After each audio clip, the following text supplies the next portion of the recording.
시청자 여러분 반갑습니다. 소마 두스푼입니다. 자, 우리 오늘 공부할 주제는요, 우리 지방자치 파트에서 공부하는 이 레짐 이론입니다. 우리 도시 거버넌스라고도 하는데요. 이 거버넌스라는 말 자체에서 우리 1편에서 거버넌스 공부하시죠? 뉴 거버넌스 공부하잖아요. 그래서 어떤 책에서는 이 뉴 거버넌스 파트의 레짐 이론이 구석에 들어가 있기도 할 거예요.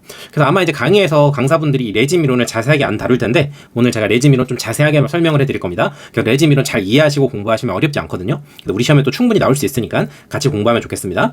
자, 일단 먼저 여기 거버넌스라는 거 우리 다 공부하셨잖아요. 근데 거버넌스라는 게 결국은 혼자서 하는 게 아니죠. 이 거버넌스라는 건 정부가 하는 일, 지방정부가 하는 일을 혼자서 하는 게 아니고 어떻게 한다? 협치, 함께 하겠다라는 거죠. 그래서 정부, 민간, 뭐 각종 이익 집단 다 함께 하겠다라는 거죠. 이런 걸 우리 거버넌스라고 하는 거고요. 자, 이 내용에 대해서 한번 제가 그림으로 한번 그려볼게요. 자, 화면을 보시면, 자, 어떤 지방에 이렇게 소도시가 있다고 해볼게요. 당연히 지방 소도시니까 인구도 좋고 도시도 낙후되어 있어요. 아주 살기가 힘든 곳이에요. 그래서 안 되겠다. 이 도심을 좀 재개발해보자. 사람들이 잘 살 수 있도록 도시를 재개발해보자. 이런 목표를 세웠습니다. 근데 문제는 이 지방정부가 돈이 없잖아요. 그렇기 때문에 지방정부가 이 혼자서는 이런 도심 재개발을 할 수가 없죠. 그래서 어떻게 해요? 지방정부와 함께 재개발을 하려면 당연히 회사가 있어야겠죠. 그래서 여기에 그 지역의 건설 회사가 들어옵니다. 예를 들어서 이 지방이 만약 A라는 지방이라고 하면 A 지방정부 그리고 A 지방에 있는 건설 회사도 들어와요. 여기 투자를 하는 거죠. 그리고 또 투자하려면 어느 정도 돈도 있어야겠죠. 개발 자금이 필요하죠. 그래서 여기에 이 A라는 지역에 있는 은행도 참여를 합니다. 돈을 대출해 주는 거죠.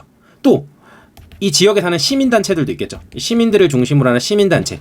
이렇게 다양한 세력들, 자, 여기 보시면 지방정부도 있고 건설회사도 있고 지역은행도 있고 시민단체도 있고 모두가 함께 이런 거를 우리 바로 아까 뭐라고 그랬죠? 협치라고 그랬죠. 그리고 이걸 다른 말로 하면 거버넌스죠. 그래서 함께해서 바로 이 도심을 재개발하겠다라는 거죠. 원래 기존에는 지방정부 혼자서 했는데 혼자서는 못한다. 그래서 이 재개발할 건설회사도 들어오고 돈을 빌려줄 지역은행도 들어오고 그리고 다양한 요구사항 뭐 공원을 만들어주세요. 임대주택을 만들어주세요. 이렇게 시민단체도 들어오고 함께한다. 이런 걸 지방 거버넌스, 도시 거버넌스. 다른 말로 해서 이거를 우리는 레짐이라고 합니다. 레짐. 그래서 여러분들은 앞으로 레짐을 공부하실 때는 이렇게 낙후된 지방 소도시를 재개발한다. 이때 지방정부, 건설회사, 지역은행, 시민단체 다양한 세력들이 들어온다. 이걸 레짐이라고 생각하시면 됩니다. 자, 이제 우리 기본서 한번 읽어보겠습니다. 자, 도시정부. 자, A라는 지방정부. 이 지역에서, 이 도시정부에서 정부 부문과 민간 부문과, 그렇죠. 아까 봤었죠. 건설회사, 지역은행, 이런 사람들 함께 협조하고 조정을 통해서 하나의 연합을 만든대요. 근데 얘네들이 비공식적인 연합이야. 왜냐면 이렇게 걔네가 함께 하는 것들이 뭐 법령이라든지 법령에 규정돼 있는 게 아니죠. 이 사업을 할 때, 도심 재개발 사업을 할 때 일시적으로 함께 한 거잖아요. 그래서 이렇기 때문에 비공식적이라고 합니다. 공식이라는 게 바로 법령에 규정된 걸 말하는데 레짐은 법에 규정된 게 아니라는 거죠. 그래서 비공식적인 통치연합이고 이걸 한 번 더 풀어보면 바로 지방정부와 민간 세력들이 협력해서 도시를 함께 운영하고 정책을 결정한다는 거죠. 아까 예를 다 들었습니다. 자, 기출문제 보시면 레짐 이론은 정부의 결정과 집행에 있어서 비공식적인 민간 협력이 아닌 공식적 장치 앞뒤가 바뀌었죠. 비공식이라고 했고 두 번째 레짐 이론은 기업을 비롯한 민간 부문 주요 주체들과 연합과 연대를 배제하는 게 아니라 함께하는 거죠. 바로 거버넌스라고 했습니다. 자, 세 번째 도시 정치 이론에서 이론적 뿌리를 두고 있는 자 도시 레짐 이론에서 말하는 레짐은 함께하는 거라고 그랬죠. 정권적 차원의 레짐이다? 아니 정권적 차원이 아니죠. 우리 정권이라는 게 뭐예요? 우리 뭐 예를 들어서 뭐 독재 정권, 민주 정권 이런 말 쓰죠. 이런 국가 차원의 정권이 아니고요. 이거는 지방 도시에서 하는 겁니다. 사이즈가 작은 거예요. 그래서 정권적 차원의 레짐이 아닙니다. 자, 빨간 색깔 표 안에 있는 내용을 읽어보겠습니다. 자, 레짐이라고 하는 것은 비공식적인 실체를 가진 통치연합이다. 실체는 있죠. 왜? 아까 봤었잖아요. 건설회사, 지역은행, 시민단체가 함께 하니까 실체는 있는 연합인데 대신에 법에 규정된 게 아니기 때문에 비공식적이다라고 하는 거고 도시정부라는 제도적 기제를 매개체로 그렇죠. A라는 도시의 정부, 이 지방도시 정부 얘네가 매개체가 되어서 비공식적이긴 하지만 일정한 세력 집단으로서 이 지방도시는 중추적인 역할을 한다. 그렇죠. A라는 지방도시 정부가 중심을 잡고 나머지 애들과 함께 하는 거잖아요. 그 다음에 2번 레짐 이론은 개인이나 구조가 아니고 제도에 초점을 둔다. 이거 잘 기억하셔야 됩니다. 자, 봐보세요. 레짐 이론은 개인, A라는 지방 도시에 예를 들어서 뭐 도지사, 구청장, 뭐 시장 이런 사람 혼자서 하는 게 아니고 또 이 지방 도시에서 어떤 권력 구조 이런 것도 아니고 바로 포인트가 뭐다? 제도에 초점을 둔다. 여기서 말하는 제도가 여러분이 생각하시는 뭐 법령 이런 게 아니고요.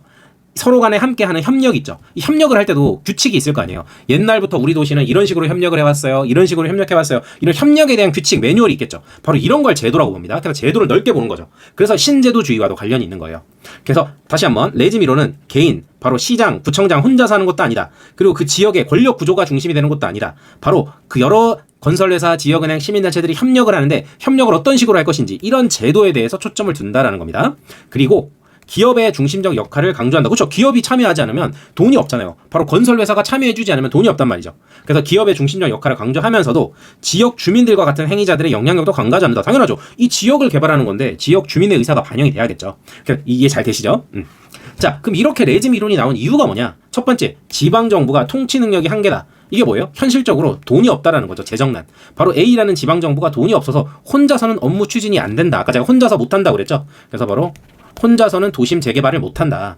두 번째, 도심을 재개발한다. 재개발. 그게 바로 성장한다, 성장한다죠. 이런 거를 이론적으로 뭐라고 하냐면 성장기구론, 성작연합론이라고요. 성장한다라는 거죠. 그래서 보시면 공공 부분과 민간 부분이 연합을 해서 도시를 개발한다. 이걸 성장기구론이라고 하거든요. 그래서 제가 밑에 여기 꼬리표 빼서 좀 설명을 해놨는데 보시면 도시를 성장한다, 도시를 개발하려고 할 때는요, 두 가지 세력이 생겨요. 하나는 성장하자고 하는 성장연합, 반대로 성장을 반대하는 반성장연합, 두 가지가 생깁니다. 보시면 도시를 개발하자, 성장하자, 당연히 지방정부 있겠죠. 아까 분명히 도심 재개발하자고 했잖아요. 그리고 개발하는 개발업자, 이게 바로 건설회사가 되겠죠. 그 다음에 땅을 가진 사람들, 토지 소유자, 뭐 은행도 들어오고, 이렇게 다양한 세력들이 성장연합에 들어옵니다.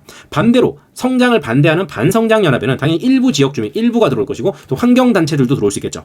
그때 얘네들이 주장하는 내용이 다른 게, 성장하자고 하는 쪽은 당연히 토지의 교환 가치를 중시합니다. 되게 허접한 토지를 아주 빌딩 세우고 건물 세우는 좋은 것으로 교환하자. 그래서 기존의 100원짜리 토지를 공이 이렇게 많이 딸려있는 이런 것으로 교환하자. 이게 교환 가치고요. 이게 시장 가격, 임대 수입 이런 걸 말하는 거고, 반대로 일부 지역 주민, 환경단체, 성장을 반대하는 곳은 야, 토지 그대로 기존 사용 가치 그대로 사용하는 게 중요하지. 그래도 토지의 일상적 사용으로서부터 오는 편익을 중시한다라는 거죠. 그래서 여러분 시험 문제에서 이걸 바꿉니다. 교환 가치냐 사용 가치냐. 다시 한번 정리합니다. 성장하는 쪽은 100원짜리 토지를 뭘로 교환하자? 엄청나게 비싼 토지로 교환하자. 반대로 반성장연합은 토지를 기존대로 일상적인 사용으로부터 편익을 얻는다. 일상적인 사용을 그대로 하자. 일상적 사용이라고 하는 거예요. 자, 근데 둘이 싸우면 당연히 도시를 개발하자고 하는 쪽이 이기겠죠. 그래서 성장과 반성장이 싸우면 당연히 성장이 승리하고 도시는 개발이 이루어진다라는 게 성장기구론이에요. 뭐 어렵지 않죠? 그래서 여러분들은 여기 보시면 성장기구론, 성장연합론이 있죠. 바로 이 이론에 의해서 레짐 이론이 영향을 받는 거예요. 이렇게 나올 수 있겠죠. 레짐 이론은 성장 기구론에 영향을 받았다. 이러면 맞는 거겠죠. 그래서 성장 기구론의 영향을 받아서 레짐 이론이 나오는 겁니다. 물론 레짐 이론이 더 사이즈가 커지면 거버넌스로 가는 거죠. 뉴 거버넌스 같은 걸로 가겠죠. 다시 한번 정리해드릴까요? 다시 한번 성장 기구론이 발전해서 레짐 이론이 되고, 레짐 이론이 발전해서 뉴 거버넌스가 되는 거예요. 이거 순서도 하나 기억해 놓으시면 좋고. 자, 기출문제 보시면 성장과 반성장이 대결하는데 여기에서 반성장이 승리할 수가 없죠. 성장이 승리하는 거고. 자, 성장은 반성장에 비해서, 비성장에 비해서 부동산의 사용 가치, 일상적 사용으로부터 오는 편익을 중시한다. 아니죠. 바뀌었죠. 반성장연합이 일상적 사용 가치를 중시하는 거고, 성장연합은 토지를 교환하고 싶은 거죠. 자, 특징으로 가시면 뭐 다 공부했던 겁니다. 자, 레짐의 권력은요, 사회적 생산이지 통제가 아니라는 겁니다. 이건 무슨 말이냐면요. 자, 여기 예상 문제로 한번 가볼게요. 쭉 와서 예상 문제 봐보세요. 보시면 레짐의 권력이라는 것은, 자, 우리 레짐이라는 게 아까 뭐예요? 지방정부, 건설회사, 지역은행, 시민단체가 하나로 똘똘똘 뭉쳐서 하나의 연합이 만들어진 게 레짐이죠. 이런 레짐에서의 권력은 기존의 엘리트론과는 다르게, 엘리트론은 뭐예요? 엘리트 혼자서 권력을 갖는다는 거죠. 그래서 레짐의 권력은 엘리트론과 달리 사회적 통제가 아니라, 그죠? 엘리트론은 통제를 중시했는데 엘리트가 일반 주민들을 통제했죠. 그런 게 아니고 레짐의 권력은 사회적 생산을 통해서 표출된다. 그렇죠. 도심을 재개발하면서 생산을 하면서 표출된다. 맞는 거죠. 그래서 레짐의 권력은 사회적 생산이지 통제가 아니다라는 거 하나 기억해 두시고, 레짐에 참여하는 사람들 중에서 당연히 돈이 있어야 참여하겠죠. 그래서 자원 동원 능력을 지닌 자들, 뭐 지역의 유지라든지 아까 건설 회사라든지 돈이 있어야 참여하는 겁니다.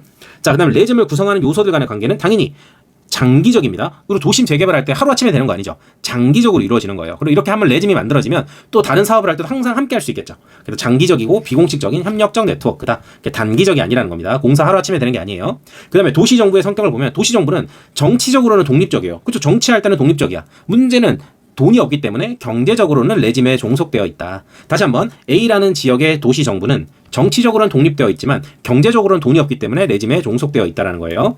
자, 기출문제 보시면 레짐 이론은 도시의 권력 구조에 대한 이해를 통해서, 그렇죠? A라는 지역 도시에서 권력을 누가 갖고 있냐? 우리는 지방 정부가 갖고 있다고 생각했지만 실제로 돈 있는 애들이 권력이 더 세더라. 이런 걸 이해할 수 있죠. 그래서 정부와 비정부 부문 간의 다양한 세력들 간의 상호 의존성을 강조한다. 그렇죠. 지방정부도 돈 많은 건설회사, 지역은행에 의존하고, 건설회사도 지방정부가 밀어줘야지 재개발할 수 있죠. 서로 간의 상호 의존성을 띠고 있다는 거. 두 번째 이론, 레짐 이론은 도시정치 경제 이론에서 강조하는 정부의 경제적 종속성을 수용한다. 그렇죠. 정부는 돈이었기 때문에 경제적으로는 종속되어 있어요. 하지만 동시에 정치적으로는 독자적이다. 맞죠. 정확하게 맞는 질문이죠.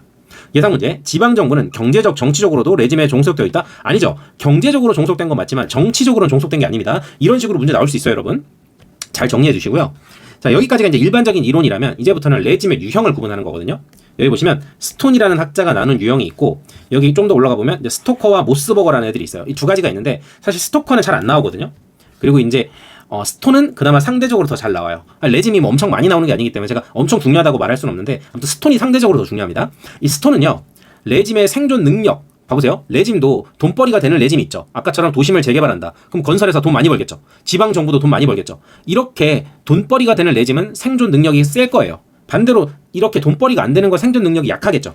그래서 스톤은 이런 걸 기준으로 해서 네 가지를 만들었어요. 하나, 둘, 셋, 넷. 가장 중요한 게 뭐다? 스톤은 생존 능력, 레짐의 생존 능력. 오래도록 생존하느냐, 아니면 금방 만들어졌다 금방 사라지느냐. 이 생존 능력을 기준으로 만들었는데 1번에서 4번으로 갈수록 약해져요. 그 말은 1번이 가장 강하다라는 거죠. 생존 능력이. 그럼 돈벌이가 제일 잘 된다라는 거겠죠. 그래서 강하다, 약하다 구분하시면서, 자, 먼저 두 문자를 하나 외워볼게요. 이거 외우실 때 저는 어떻게 외웠냐면, 공부할 때 이렇게 외웠습니다. 돌이죠, 돌. 이 돌머리야. 투자할 때 제대로 투자해야지. 자, 현대개발. 자, 현대개발, 실제로 이런 게 있는지 모르겠지만, 자, 돌머리야. 투자할 때, 주식 투자할 때, 현대개발에 왜 투자했니? 여기는 지금 중에서 하루 주식이 떨어지고 있는 중이야. 그래서 저는 외울 때, 돌머리 생각하면서, 야, 돌머리야. 현대개발 중에서 하루 떨어지고 있어. 현계중하. 현계중하가 뭔데? 현대개발이 중에서 하루 주식이 떨어지고 있어. 여기 투자했다고? 야, 이런 돌머리야. 이렇게 기억하시면 되죠. 그리고 이 순서대로 외우셔야지. 강하다, 보통이다, 약하다. 이 순서로 가는 거예요. 그래서 현계중하 외워놓으시고요. 특히 현상 유지가 제일 많이 나오는데, 말 그대로 현상이 유지된다는 거죠. 현상이 유지되려면 서로 사이가 좋아야겠죠. 그래서 친밀성이 높다. 서로 간의 친밀성이 높다. 그리고 소규모 지역사회다. 아까 봤었죠. A라는 지역 소도시였잖아요. 이런 지역 소도시에서 건설회사, 은행, 이익집단들, 지역 주민들이 함께 모이니까 친밀성이 높죠. 이런 게 현상 유지 레짐이고요. 당연히 그러니까 구성원들 간의 갈등은 적겠죠. 이건 뭐 어려울 거 없고. 자, 기출문제 한번 봐보세요. 레짐 이론의 유형 중에서 친밀성이 강한 소규모 지역사회에서 나타나는 게 현상 유지다. 그렇죠. 소규모 지역사회 현상 유지. 그다음에 세 번째 보면 현상 유지 레짐은 친밀성이 강한 소규모 지역사회에서 나타난다.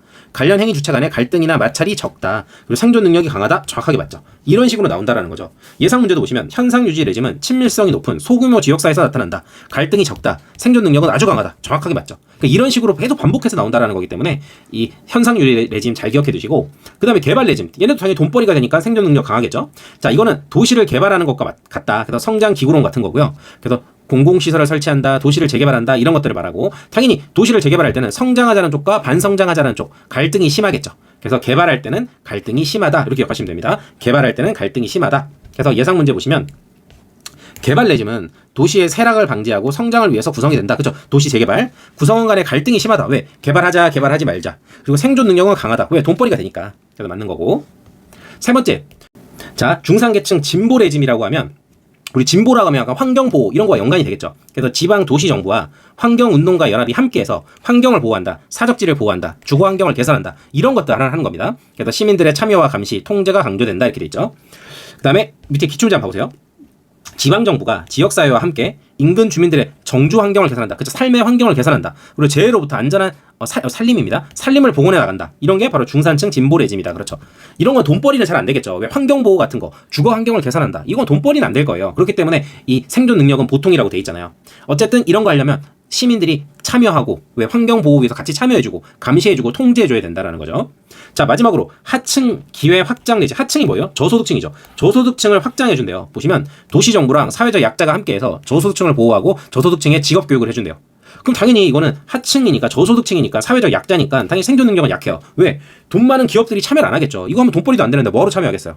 그래서 여기는 결국 누가 참여해야 되냐면 사회적 약자가 참여해야 됩니다. 그래서 대중동원이 가장 중요하다. 여기서 말하는 대중동원은 사회적 약자가 참여한다라는 거죠. 결국은 하층 기회 확장 레짐이 생존을 오래 하려면 이런 사회적 약자가 많이 참여를 해줘야 되는데, 이 사람들 먹고 살기 힘들잖아요. 참여 잘 안 하겠죠. 그래서 생존 능력이 약하다고 하는 겁니다. 다시 한번, 스톤은 돌이죠. 야, 이 돌머리야. 현대개발에 왜 투자했어? 지금 주식이 중에서 하루 떨어지고 있잖아. 현계중하 기억해 두시고, 스톤 돌덩이가 나오면 항상 생존 능력이란 거 기억하세요. 돌덩이 생존 능력. 자, 마지막으로 스토커와 모스버거. 자, 스토커 하니까 뭔가 막 나를 쫓아다니는 놈 같죠. 그리고 모스버거 하니까 햄버거 같잖아요. 그래서 햄버거 처먹으면서 맨날 쫓아다니는 스토커 생각하시면서, 자, 얘는 레짐이 형성되는 이유, 형성 동기에 따라서 분류했대요. 이 세 가지가 있는데 도유상.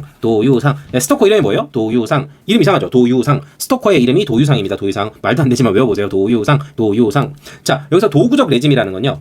어떤 목적을 위해서 쓰이는 도구라는 거죠. 그래서 보시면 형성 동기가 단기적인 목표예요. 단기적인 뭐 국제 행사 같은 것들, 월드컵, 올림픽 같은 걸 유치하는 거. 그래서 도구적 레짐은 자, 우리 지금 25년이니까 2026년도, 27년도에 우리 국제 행사 유치 좀 해봅시다. 이런 거 위해서 만들어지는 거죠. 그래서 보시면 올림픽 게임과 같은 중요한 국제적 이벤트를 유치하기 위해서 구성된다. 예를 들어서 A라는 도시의 구청장이 야, 우리 내년에 국제적 행사 이벤트 유치 좀 해보자. 그러기 위해서 지역에 있는 각종 회사, 은행, 시민단체 함께 한번 레짐을 만들어보자. 이게 도구적 레짐이죠. 그래서 프로젝트를 실현하는 거, 바로 올림픽 유치 같은 거. 가시적인 성과가 필요하죠. 정치적 파트너십이 중요하죠. 이런 게 도구적 레짐이에요.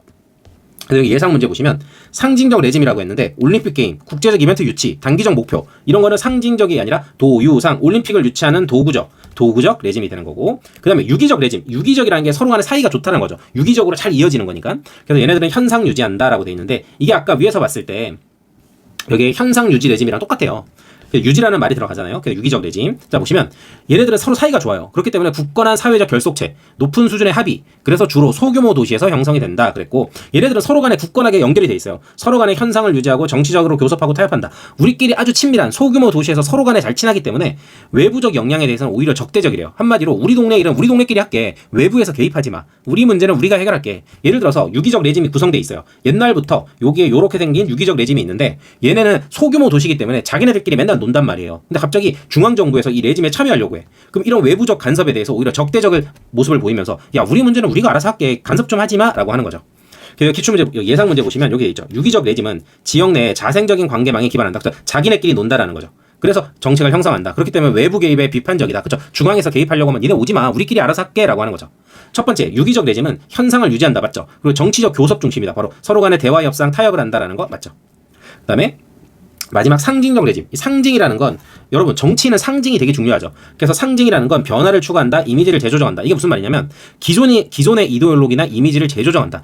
예를 들어서 A라는 지방 정부가 있어요. 자, A라는 지방 정부가 있는데 이 지방 정부는 동네가 더럽고 막 쓰레기가 넘치고 이런 곳인데 새롭게 시장이 와가지고 우리 도시의 이미지를 바꾸겠다. 그래서 우리 도시는 이제부터 환경 친화 도시다. 이런 식으로 새롭게 이미지 메이킹을 하는 거. 이런 게 상징적인 레짐이에요. 이런 거 하기 위해서 환경 친화 도시가 되기 위해서 우리 어떻게 해야 될까? 지방 정부, 지역의 회사, 그다음에 민간 단체 함께 모여서 회의하고 노력하는 거. 이런 게 상징적 레짐이죠. 그래서 내용 보시면 도시의 변화를 추구하는 곳에서 형성이 된다. 그래서 도시 변화에 과도기 역할을 한다라는 거죠. 그래서 환경 친화 도시 하나 기억하시면 되고요. 자, 예상 문제 마지막 거 보시면 자, 상징적 레짐이라고 돼 있는데 도시의 물리적 개발, 경제적 이익을 창출하기보다는 오히려 도시의 정체성, 이미지, 가치 등을 재구성한다. 정확하게 맞죠. 그래서 다시 한번 스토커 모스버거, 햄버거 처먹는 스토커죠. 얘 이름이 뭐라고요? 도유상, 도구, 유기, 상징. 이 중에서도 우리 시험에서는 여기 유기적 레짐이 잘 나옵니다. 도유상 기억해 두시고, 그 다음에 여기 돌덩이, 스톤. 돌덩이 나오면 야, 주식 투자 돌덩이냐? 그렇게 하는 게 아니야. 현대개발 지금 망했어. 중하로 떨어지고 있단 말이야. 현계중하 외워놓으시면 되겠죠. 그럼 사실 내용은 어렵지 않잖아요. 네, 잘 정리해 두시면 되고, 아까 위에서 설명해 드렸던 것도 정말 자세하게 설명해 드렸으니까 잘 정리하시면 좋겠습니다. 자, 그럼 오늘 영상은 여기서 마치도록 하겠습니다. 고생하셨습니다.